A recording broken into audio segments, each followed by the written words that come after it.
성경 말씀 공독하겠습니다. 누가복음 16장 19절에서 31절 말씀.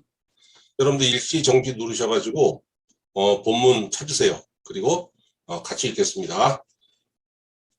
한 부자가 있어 자색 옷과 고운 베옷을 입고 날마다 호화롭게 즐기더라. 그런데 나사로라 이름하는 한 거지가 헌데투성이로 그의 대문 앞에 버려진 채 그 부자의 상에서 떨어지는 것으로 배불리려 하매 심지어 개들이 와서 그 헌대를 핥더라. 이에 그 거지가 죽어 천사들에게 받들려 아브라함의 품에 들어가고 부자도 죽어 장사되매 그가 음부에서 고통 중에 눈을 들어 멀리 아브라함과 그의 품에 있는 나사로를 보고 불러 이르되 아버지 아브라함이여 나를 긍휼히 여기사 나사로를 보내어 그 손가락 끝에 물을 치고 내 혀를 서늘하게 하소서. 내가 이 불꽃 가운데서 괴로워하나이다. 아브라함이 이르되 예 너는 살았을 때에 좋은 것을 받았고 나사로는 고난을 받았으니 이것을 기억하라. 이제 그는 여기서 위로를 받고 너는 괴로움을 받느니라. 그뿐 아니라 너희와 우리 사이에 큰 구렁텅이가 놓여 있어 여기서 너희에게 건너가고자 하되 갈 수 없고 거기서 우리에게 건너올 수도 없게 하였느니라. 이르되 그러면 아버지여 구하노니 나사로를 내 아버지의 집에 보내소서. 내 형제 다섯이 있으니 그들에게 증언하게 하여 그들로 이 고통받는 곳에 오지 않게 하소서. 아브라함이 이르되 그들에게 모세와 선지자들이 있으니 그들에게 들을지니라. 이르되 그렇지 아니하니이다. 아버지 아브라함이여 만일 죽은 자에게서 그들에게 가는 자가 있으면 회개하리이다. 이르되 모세와 선지자들에게 듣지 아니하면 비록 죽은 자 가운데서 살아나는 자가 있을지라도 고난을 받지 아니하리라 하였다 하시니라. 아멘. 평안하고 만족한 삶을 누릴 때에는 하나님이 어떤 분인지 예수님이 어떻게 생겼는지 관심도 없고 궁금하지도 않습니다. 그저 주일 예배와 교회 프로그램 참석 정도로 만족하죠. 기도도 잘 하지 않습니다. 기도할 만큼 아쉬운 게 없거든요. 근데 이제 살다 보면 인생에 이제 좀 험한 파도가 칠 때도 있고 또 큰 풍랑이 와가지고 내가 타고 있는 인생이라는 배가 흔들리면서 이거 막 어떨 때 보면 막 뒤집힐 것 같거든요. 그런 위기가 오게 되면은 이제 위기의식을 느끼고 하나님을 찾기 시작합니다. 근데 이제 그렇다고 해서 하나님께서 바로 응답하시면 얼마나 좋겠습니까만 주님을 찾고 막 기도하기 시작하고 그런다고 해서 하나님께서 바로 응답하시는 것도 않고 그러니까 어떻게 됩니까? 인생의 피로와 갈증이 해소되지가 않는 겁니다. 그래서 여러분 많은 사람들이 이 부분에서 어떤 넘을 수 없는 벽, 도저히 없어질 것 같지 않은 어떤 벽에 부딪힌 것 같은 느낌을 많이 받습니다. 해결되어야 할 것이 해결되지 않으니까 인생이 어떻게 된 겁니까? 피곤하고 목마른 인생. 이것이 그냥 빨리 끝났으면 좋겠는데 그것이 아니고 지속되는 거예요. 여러분 시편에도 보면은 그 다윗이 어떤 기도를 하냐면은 여호와는 나의 산성이시여 나의 피난처여 나의 바위시여라는 고백이 거의 30번 가까이 나옵니다. 이게 그렇게 여호와를 찾고 나의 피난처시여 산성이시여 이렇게 고백할 만큼 급박했던 다윗의 삶도 오랫동안 이어졌던 거예요. 이런 고백을 왜 합니까? 아무것도 의지할 게 없어요. 아무것도. 여호와 위에는. 그런데 하나님이 바로 응답하시지 그렇지 않습니다. 그러니까 마음이 다급해지고 계속 주님께 가까이 갈 수밖에 없는 거예요. 이때 참 어떻습니까? 고단하고 피곤하죠. 삶이 참 피곤해요.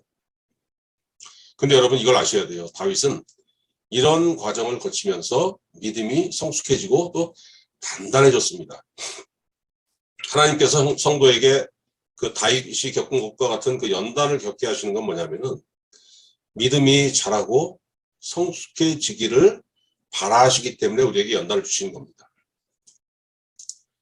여러분 그 신앙생활 하다 보면은 어떤 궁금증이 생깁니까? 하나님께서 나를 보고 계실까? 내가 하나님이 계시는 건 확신하는데 하나님이 나라는 하찮은 존재에 관심을 가지고 계신지는 이거는 확신이 안 들어. 나같이 별 볼 일 없는 뭐 이런 하찮은 존재한테 하나님께서 무슨 큰 관심을 가지시겠어? 이런 생각이 들 때가 있어요, 여러분. 이게 뭡니까? 내 삶에서 이게 막 흔들리고 막 뒤집힐 것 같은 이런 위기들이 이제 해소가 되어야 되는데 그게 되지 않으니까 막 불안하고 위태위태하지 않습니까? 그러니까 그러면 이제 마음 한쪽에는 어때요? 아, 이거 주님만 해결해 줄 수 있어. 이런 마음이 가지고 있는데 그게 내가 원하는 만큼 되지가 않는 겁니다. 그러니까 어떤 생각이 듭니까? 안 되는 거 아니야? 하나님이 나를 보고 계실까? 이게 뭡니까, 여러분? 의심과 갈등이에요. 어떤 생각이 드냐면은 이거 옆집 사람이 얘기하는 것처럼 아니면 친구가 얘기하는 것처럼 야, 무슨 뭐 힘들 때 기도만 하면 뭐가 되냐? 하나님만 쳐다보면 뭐가 돼? 어? 네가 스스로 노력하고 뭔가를 해쳐야지. 이게 맞지 않아? 내가 그냥 너무 그냥 막 기도에만 몰두하고 하나님만 찾고 너무 그런 거 아니야? 이렇게 의심이 들 때가 있어요. 그래서 여러분 주위를 둘러보고 뭘 할 수 있는 게 있을까 이렇게 살펴봐도 근데 사실 그렇게 살펴보면 내가 할 수 있는 게 없습니다. 다 막혀 있어요. 깝깝해요. 정답은 뭡니까? 그런 상황에서 어떻게 해야 됩니까? 주님의 약속의 말씀을 믿고 굳게 서야 되는 거예요. 그 여러분 성경에 보면은 하나님께서 나를 지키시고 절대 네가 쓰러지지 않는다는 그런 약속의 말씀이 얼마나 많습니까? 시편 46편 1절 보세요. 하나님은 우리의 피난처시요 힘이시니 환난 중에 만날 큰 도움이시라. 시편 145편 14절 여호와께서는 모든 넘어지는 자들을 붙드시며 비굴한 자들을 일으키시는도다. 이사야 40장 30절 소년이라도 피곤하며 곤비하며 장정이라도 넘어지며 쓰러지되 오직 여호와를 앙망하는 자는 새 힘을 얻으리니 독수리가 날개치며 올라간 같을 것이요 다른 박질하여도 곤비하지 아니하겠고 걸어가도 피곤하지 아니하리로다. 이사야 41장 10절 두려워하지 말라 내가 너와 함께함이라 놀라지 말라 나는 내 하나님이 됨이라 내가 너를 굳세게 하리라 참으로 너를 도와주리라 참으로 나의 의로운 오른손으로 너를 붙들리라 하는 말씀도 있습니다. 신약으로 오면 어떻습니까 여러분? 로마서 8장 31절에 그런즉 이 일에 대하여 우리가 무슨 말 하리요? 만일 하나님이 우리를 위하시면 누가 우리를 대적하리요? 또 로마서 8장 37절에 그러나 이 모든 일에 우리를 사랑하신 이로 말미암아 우리가 넉넉히 이기느니라. 필리포스 4장 12절 나는 비천에 처할 줄도 알고 풍부에 처할 줄도 알아 모든 일 곧 배부름과 배고픔과 풍부와 궁핍에도 처할 줄 아는 일체의 비결을 배웠노라 내게 능력 주시는 자 안에서 내가 모든 것을 할 수 있느니라. 하나님이 나와 함께 하시니까 내가 가난하더라도 내가 어렵더라도 할 수 있는 일은 할 수 있다는 거예요. 해야 될 일을 할 수 있는 그런 능력을 하나님께 주신다는 겁니다. 이게 얼마나 귀한 약속의 말씀들입니까? 여러분 이 말씀들을 믿고 그러니까 붙잡는다 그러죠. 이 말씀을 붙잡고 한 시간 기도하면서 인내한다면은 사람이 변해요. 어떻게 됩니까? 장성한 신앙을 가지게 되는 겁니다. 성숙한 신앙. 반면에 말씀을 100% 신뢰해야 되는데 그러지 못한다면은 못하는 만큼 의심과 불안에 지배당하는 딜레마에 빠지게 되는 거예요. 사람 왜 힘들어요, 여러분? 그냥 말씀에 올인해버리면은 그게 풍당 빠지면은 아이고 이게 진리하고 그거 뭐가 막 나한테 막 나를 헷갈리게 해도 그 신경 쓸 거 없습니다. 왜? 하나님의 말씀만이 나를 붙잡고 이것만이 진리야. 내가 이것만 믿으면 돼. 이래야 내가 살아. 그럼 되는 거예요. 그런데 그런 마음이 한 70 있고 나머지 30 어떻습니까? 근데 아닌 것 같기도 하고 성경은 그렇게 말씀하시는데 또 뭐 어떤 그 큰 돈 번 사람, 나보다 더 어려움을 겪었다가 또 그냥 대성공한 사람 얘기 들어보면 그게 아닌 것 같기도 하고 막 이렇게 여러분 이 두 마음이 이렇게 있으면은요 사람이 딜레마에 빠지게 되는 거예요. 약속의 말씀대로 될 것 같기도 하고 아닌 것 같기도 하고 마음속에서 믿음과 의심이 자꾸 교차가 되는 겁니다, 여러분. 그렇다고 해서 신앙을 포기할 수 없는 거죠. 그죠? 그때 여러분 어떤 생각이 드냐면은 사실 100% 약속의 말씀을 믿고 싶긴 하죠. 근데 내 마음대로 되는 건 아니니까. 그러니까 나는 그냥 액면 그대로 다 믿었으면 좋겠는데 그게 안 되지 않습니까? 그때 뭔가 나에게 확신을 줄 만한 거 그런 걸 바라는 겁니다. 그게 뭐예요? 어떤 체험. 주님을 만나면 이런 의심이 싹 가시겠지? 아니면 어떤 신비한 체험, 누구는 환상을 봤다는데, 누구는 천사를 봤다는데, 누구는 어쨌다는데, 누구는 기도하다 보니까 무슨 몸에서 병이 싹 빠져나갔다는데, 이런 체험을 하게 되면은, 지금보다 한 30배, 60배, 100배 정도 더 그 약속의 말씀을 확신할 수 있을 것 같기도 하고, 그리고 더 신앙생활을 알차게 더 좋게 할 수 있다는 그런 생각이 든단 말이에요. 여러분 어떻게 생각하십니까? 여기에 대해서 원하는 만큼의 체험을 한다면은 신앙이 급격히 성장해가지고 하나님의 말씀을 100명 그대로 100% 의지하고 환경에 관계없이 평안함에 거할 수 있을까? 그렇다고 여러분 생각하십니까?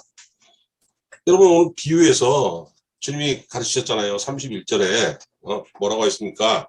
31절 말씀 비유로 말씀하실 거. 곧 예수님께서 직접 말씀하신 거예요. 모세와 선지자들에게 듣지 아니하면은 비록 죽은 자 가운데서 살아나는 자가 있을지라도 고난을 받지 아니하리라. 이렇게 말씀하셨어요. 모세와 선지자들 곧 기록된 말씀, 성경을 읽고 거기 기록된 말씀들을 듣고서 그것을 믿지 못한다면은 네가 아는 사람이 죽었다가 살아나서 너한테 막 이래저래 그렇게 간증을 한다고 해도 그 믿음이 절대로 성장하지 않는다는 겁니다. 아 신기해, 아 신기해, 그럴 수 있어요. 그런데 그 시간이 시험 똑같습니다, 여러분. 여러분 그 간증의 시대가 있었어요. 80년대에서 90년대 이제 한 중반까지가 우리나라 교회 이제 간증의 시대였습니다. 뭐 신비한 걸 처음 하고 막 했다고 해서 막 이 교회 저 교회 돌아다니면서 막 간증하고 하는 시대. 그러면은 사람들이 그냥 아멘도 하고 그냥 박수도 치고 신기하다 막 이랬어요. 근데 간증을 한 100번 정도 들은 사람이 있고 그 시간에 간증을 듣지 않고 말씀을 듣고 기도한 사람이 있어요. 어떻겠습니까?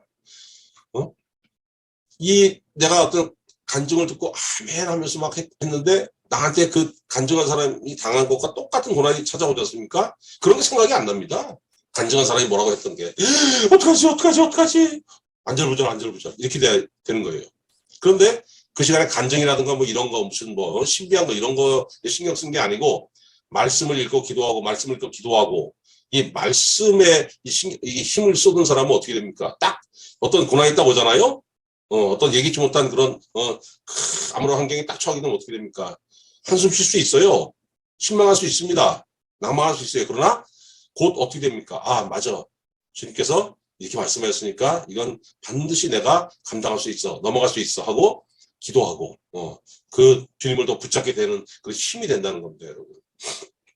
처음 신앙이 없는 사람에게 관심을 불러일으킬 수 있지만은 믿음이 자라게 하는 역할을 하지 못합니다. 보는 것은 신앙의 절대적인 증거가 되지 못한다는 거예요. 여러분 신약 성경에도 많이 나와 있지 않습니까? 마태복음 그 12장에 들어오면은 예수님께서 귀신 들려서 벙어리 되고 장님이 된 사람에게서 귀신을 쫓아내 주심으로 인해 가지고 그 사람을 고쳐주셨어요. 그랬더니 주님의 대적들이 그걸 옆에서 보면서도 뭐라고 합니까? 마태복음 12장 24절. 바리새인들은 듣고 이르되 이가 귀신의 왕 바알세불을 힘입지 않고는 귀신을 쫓아내지 못하느니라. 이렇게 얘기하고 있습니다. 저거 하나님의 능력 아니야. 저거 마귀에게 마귀의 그 힘을 입고 하는 거야. 여러분 무당은 누구의 힘입어서 무당의 그걸 할 수 있죠? 무당은 무당 안에는 누가 있습니까? 점치는 귀신이 들어가 있는 거예요. 그래가지고 점도 치고 막 예언도 하고 굿도 하고 막 하는 건데 귀신의 왕을 힘입었다고 하는 건 뭡니까? 주님을 대왕 무당이라고 폄하하고 모욕하고 있는 겁니다. 그 사람도 어떤 사람들이에요? 주님이 고치는 걸 봤어요. 그럼에도 그러고 있지 않습니까? 그리고 마태복음 12장 38절에 보면은 이런 말씀이 있습니다. 그때 서기관과 바리새인 중 몇 사람이 말하되 선생님이여 우리에게 표적 보여주시기를 원하나이다. 이렇게 요구하고 있어요. 그럼 예수님께서 이 땅에 오셔가지고 얼마나 많은 그 이적과 기사를 행하셨습니까? 그게 표적이에요. 하나님이 나를 보내셨다고 하는 표적이라고요. 뭐 여러분 그때 지금도 마찬가지죠. 무슨 뭐 간질병 앓는 사람, 무슨 중풍병 환자 이런 사람들을 지금은 의학적인 기술이 발달해서 고칠 수 있지만 그때나 지금이나 말로 누가 고칩니까? 일어나라 하면 일어나고 안전병이가 일어나고 중풍병 걸려서 사지마비된 사람 일어나라 네 죄의 사함을 받았느니라 일어나고 그런 게 그때나 지금이나 그런 거 있을 수가 없는 거란 말입니다. 예수님이 그걸 행하셨어요. 그럼 무슨 의미입니까? 하나님이 나를 보내셨어 하는 표적이에요. 귀신 들린 자에게서 귀신을 쫓아내시고 심지어 죽은 사람도 살리셨지 않습니까? 3번이나. 그럼에도 불구하고 이 사람들이 와가지고 표적을 보여달라고 요구하고 있는 겁니다. 무슨 뜻입니까? 선생님이 여태까지 행하신 그 표적은 내 마음에 안 들어요. 그런 거 말고 우리 마음속에 그 원하는 그런 거 있거든요. 그런 거를 좀 어떻게 좀 해주세요. 예수님 뭐라고 대답하셨습니까? 악하고 음란한 세대가 표적을 구하나 선지자 요나의 표적밖에는 보일 표적이 없느니라. 이런 걸 요구하는 사람들은 악한 세대라고 했습니다. 왜 악합니까? 말씀을 믿지 못하니까 악한 거예요. 또 음란하다 그랬어요. 왜? 하나님께서 주시는 것 이외에 다른 것으로 만족하고자 하는 것. 여러분, 결혼이라는 것은 배우자를 통해서만 성적인 욕구를 만족하는 겁니다. 그런데 음란하다는 건 뭡니까? 음란하다는 건 배우자 이외의 상대를 통해서 뭔가 욕구를 채우려고 하는 게 음란하다는 거 아닙니까? 음란한 신앙이라는 게 뭐예요? 하나님께서 예수님을 통해서 보여주신 것, 하나님께서 그리스도를 통해서 보여주신 것, 그것만 봐도 충분하게 믿을 수 있죠. 근데 그거 이외에 그걸 봐도 아예 나는 아니야. 내 마음속에 원하는 거. 이걸 채워줘야 돼. 이래서 여러분 음란한 세대라고 주님이 말씀하신 거예요.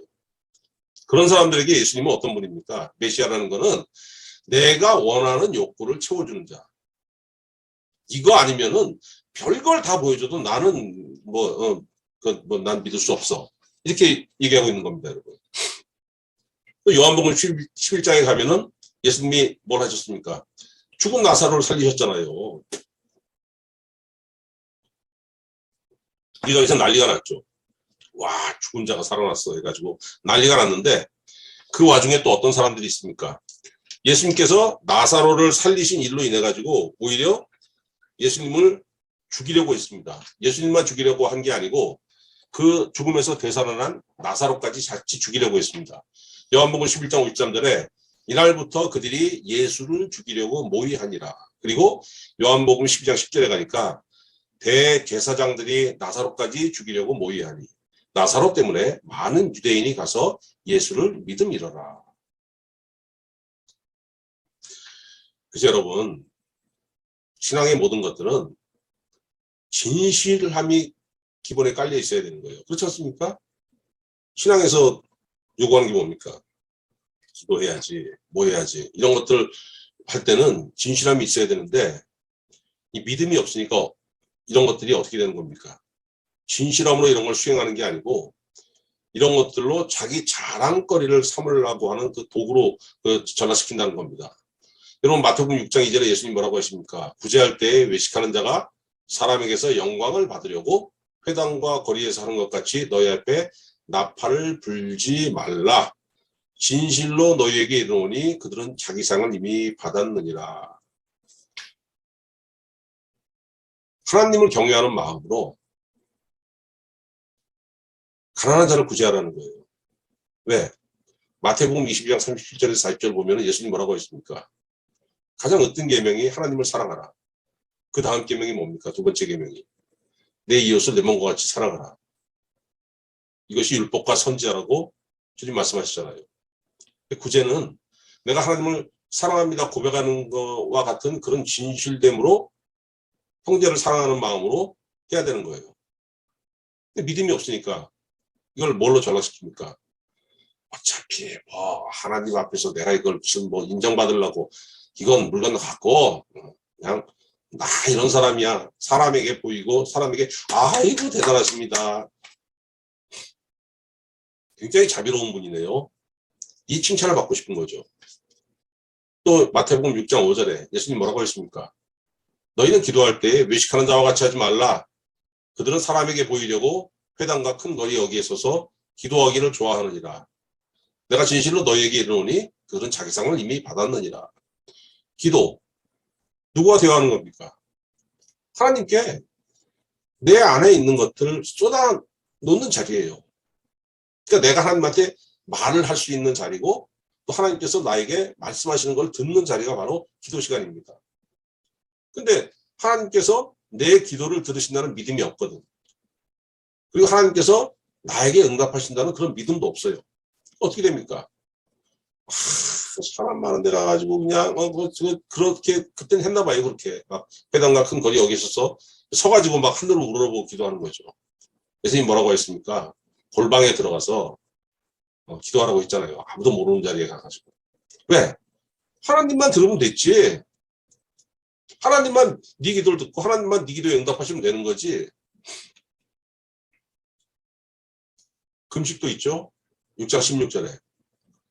금식할 때 너희는 외식하는 자들과 같이 슬픈 기색을 보이지 말라. 그들은 금식하는 것은 사람에게 보이려고 얼굴을 흉하게 하느니라. 내가 진실로 너희에게 이르노니 그들은 자기 상을 이미 받았느니라. 지금 이 사람들 뭐라고 하셨냐면 외식하는 자들이라고 했습니다. 외식하는 자들. 위선자들이에요. 위선자들.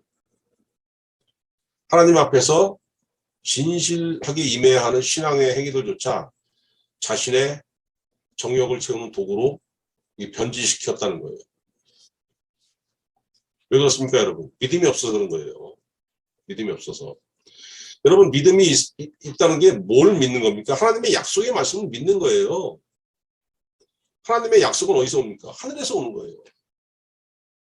이걸 믿을 때 하나님께서 응답하시면 어떻습니까? 내 심령이 하늘의 기쁨으로 확 채워집니다. 평안이 임해요. 만족하죠. 환경, 환경이 막 흔들려. 그런 거 여러분 상관없습니다. 아무리 힘들고 어렵다고 해도 하나님께서 위에서 큰 걸 내려주시면은 아무런 그게 장애가 되는 게 아니에요. 마음속에 기쁨과 평안으로 가득 차는 거예요. 그게 없으니까. 믿음이 없으니까 하나님의 약속의 말씀을 믿지 못하니까 허하지 않습니까? 공허하고 갈등하고. 갈등도 안 하죠, 이제는. 갈등은 믿으려고 하는 마음만큼 있고 그걸 의심하는 마음이 이만큼 있을 때 이게 막 싸우니까 갈등하는 건데 이제 이것도 없어. 이제 이쪽은 막 하늘의 것 완전히 내려놓고 이게 막 정욕만 남은 거예요. 그냥. 그러니까 땅의 것으로 만족하려고 하는 거죠. 그러니까 신앙의 행위들, 중요한 진리로 진실하게 행해야 할 것들, 기도, 금식, 구제 이런 것들도 그냥 내 정욕을 만족시키는 도구로 전락되는 거 아닙니까? 그럼 왜 누가 그러면 약속의 말씀을 믿을 수가 있는 겁니까? 왜 어떤 사람 믿고 어떤 사람 못 믿어요? 그 참 신기하죠? 누구는 뭐 이렇게 잘나서 믿고 누구는 못나서 못 믿습니까? 그렇지 않아요, 여러분. 하나님 앞에 나아가느냐 나아가지 못하느냐 그 차이예요. 하나님 앞에 나아가는 자는 약속을 믿고 의지합니다. 못 나가니까 못 믿고 믿지 못하고 의지하지 못하는 거예요. 그럼 누가 나아갑니까? 이게 참 궁금하죠. 회개하는 자가 나가는 거예요. 회개하는 자. 왜 회개 안 하죠? 이사야 29장 13절. 주께서 이르시되 이 백성이 입으로는 나를 가까이 하며 입술로는 나를 공경하나 그들의 마음은 내게서 멀리 떠났나니 그들이 나를 경외함은 사람의 계명으로 가르침을 받았을 뿐이라. 말씀을 제대로 배우지 못했다는 겁니다. 배워야 할 것을 배우지 못했다는 거예요. 신앙의 껍데기만 채워 넣었다는 거예요. 그리고 예수님께서 이미 700년 전에 이사야 선지자가 예언했던 것을 예수님께서 다시 인용하셨어요.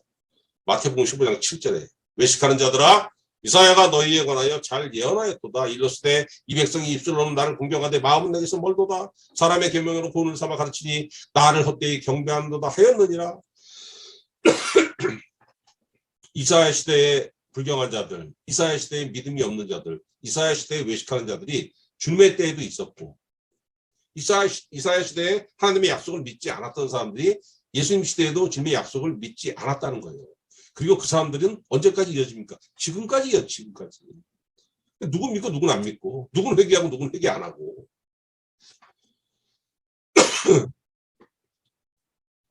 회개하지 않는 인생들, 그 모습이 어떻습니까, 여러분? 이건 다 지금 교회에 다니는 사람들, 신앙인이라고 하는 그런 그 이름을 가지고 있는 사람들을 상대로 우리가 얘기하고 있는 겁니다. 그 주님이 말씀하고 계시는 거예요. 신앙인이라는 이름을 가졌으나 회개하지 않는 인생들의 모습이 어떻습니까? 이 고집과 회개하지 아니한 마음을 따라 진노의 날 곧 하나님의 위로우신 심판이 나타나는 그날에 임할 진노를 내게 쌓는도다. 회개하지 아니한 마음을 따라 진노의 날 곧 하나님의 위로우신 심판이 나타나는 그날에 임할 진노를 내게 쌓는도다. 여러분 얼마나 무서운 말씀이에요. 회개하지 않는 사람은 머리에 폭탄을 얹고 다니는 겁니다. 이 폭탄이 언제 터집니까? 심판의 날. 하나님께서 예수 그리스도께서 임하시는 날. 회개가 없다는 것은 이 마음이 하나님께서 먼 거예요. 이사야 26장 13절에 분명히 그렇게 말씀하셨죠. 그럼 뭡니까? 하나님과 관계 없는 거예요. 회개는 이 멀어진 거리, 이걸 가깝게, 이게 하나님과 나 사이, 이 멀어진 거를 가깝게 딱 당겨버리는 겁니다. 이건 뭐 신비한 것을 보거나 뭘 체험했다고 해서 되지가 않아요. 인간의 마음을 하나님께로 돌아서게 하는 것은 어떤 체험에 있는 것이 아니고 하나님의 말씀에 있습니다. 말씀을 공부하지 않고 말씀을 묵상하지 않기 때문에 설교 말씀을 듣지 않기 때문에 회개할 마음이 안 생기는 거예요. 그 말씀은 도대체 뭐냐? 말씀이 뭐길래 회개하게 하느냐? 말씀에는 회개하게 하는 힘이 있습니다, 여러분. 히브리서 4장 12절 하나님의 말씀은 살아있고 활력이 있어 좌우에 나선 어떤 검보다도 예리하여 혼과 영과 및 관절과 골수를 찔러 쪼개기까지 하며 또 마음의 생각과 뜻을 판단하나니. 내 마음 뭘로 바꿀 수 있어요? 내 마음 바꿀 수 있는 거 거의 없지 않습니까, 여러분? 뭘로 바꾸겠습니까? 하나님의 말씀이 내 안에 탁 들어오면은 이 단단하고 고집스러운 이 철벽과 같은 거를 그냥 탁 찔러 쪼개가지고 이게 움직이게 한다는 거예요. 근데 사람 마음을 움직이게 하는 강력한 힘이 하나님의 말씀 이외에 또 하나 있죠. 뭐가 있습니까, 여러분? 뭐에 따라서 사람의 마음이 움직입니까? 유혹에 미혹당하면, 미혹과 유혹. 이것이 사람의 마음을 움직이는 또 강력한 힘이기도 합니다. 근데 이거는 하나님에게서 가까워지게 하는 것이 아니고 하나님에게서 멀어지게 하는 힘이에요, 여러분. 이거는.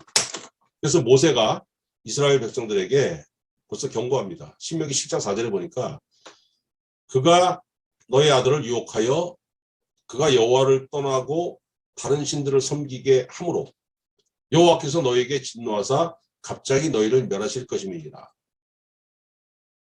거짓 선지자들이 너희 후손들을 유혹하면은 후손들이 여호와를 떠나고 다른 신을 섬기게 될 거라는 거예요.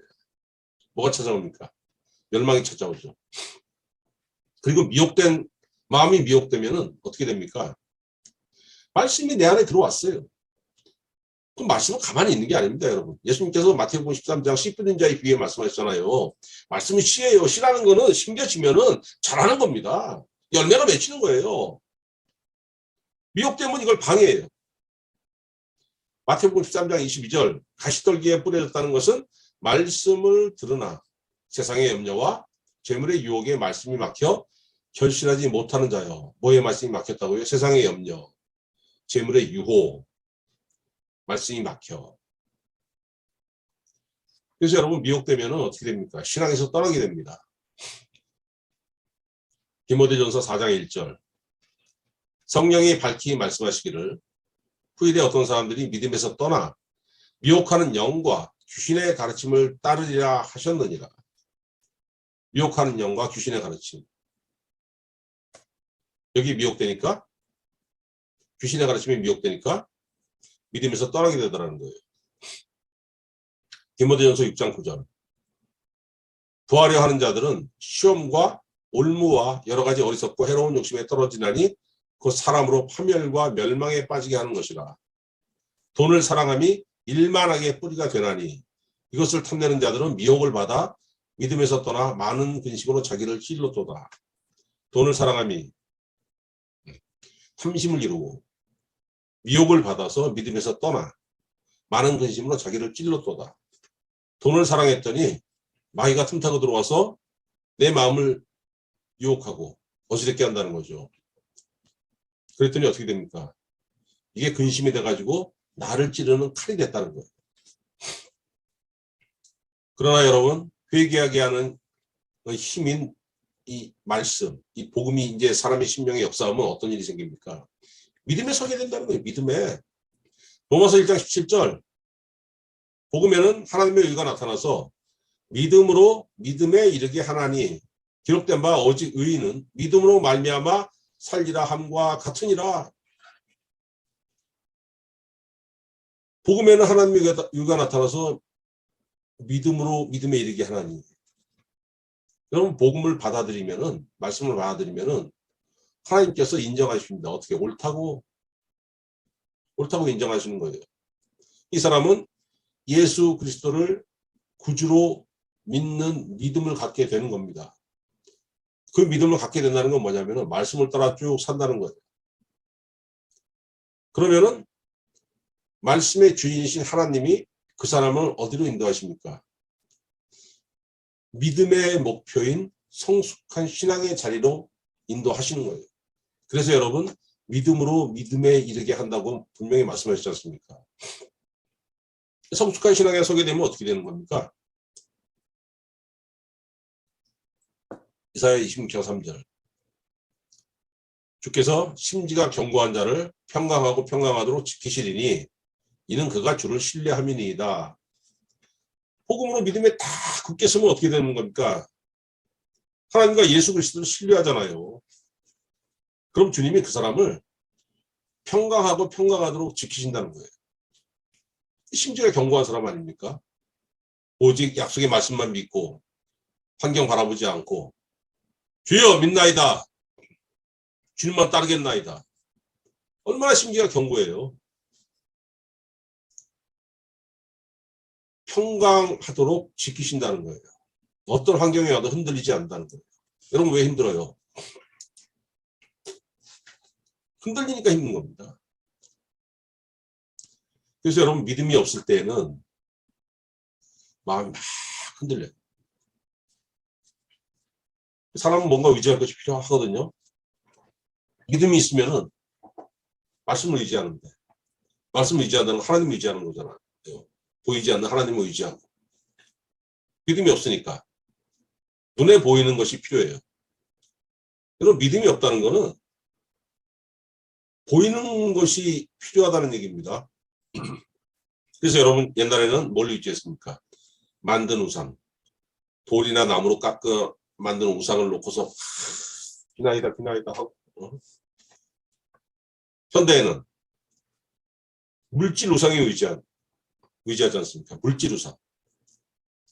그래서 여러분 골로새 3장 5절 이 중요한 말씀이에요. 그러므로 땅에 있는 지체를 죽이라. 곧 음란과 부정과 사욕과 악한 정욕과 탐심이니 탐심은 우상 숭배니라. 무서운 말씀이죠. 탐심은 우상 숭배라고 했습니다. 돈 하지 말라는 거예요. 그 우상 숭배예요. 돈에 환장한 사람은 교회에 다닐지라도 그건 우상 숭배하는 인간이라는 겁니다. 돈 중요하죠. 돈 없으면 못 살죠. 근데 믿음에 서보세요. 굶어 죽습니까? 하나님께서 필요에 따라서 먹이신다는 주님의 말씀 마태복음 6장 30절에 34절 말씀 왜 못 믿습니까? 믿음이 없으니까 자꾸 그냥 돈이 우상이 돼가지고 돈. 상황이 나빠서 힘든 것이 아닙니다, 여러분. 마음이 흔들리기 때문에 힘듭니다. 어떤 상황에서든지 간에 마음을 복음, 그 약속의 말씀에 굳게 세운 사람은 환경에 관계없이 평안을 누리게 되어 있어요. 왜? 그 믿음의 근거가 뭡니까? 그러므로 믿음은 들음에서 나며 들음은 그리스도의 말씀으로 말미암았느니라. 로마서 10장 17절. 말씀을 듣고 말씀을 읽고 거기서 나온 믿음이기 때문에 흔들리지 않는 거예요. 회개한 마음이에요. 굳게 선 마음입니다. 어려울 때 가장 기본으로 돌아가라는 격언이 있습니다. 어려운 시대 아닙니까?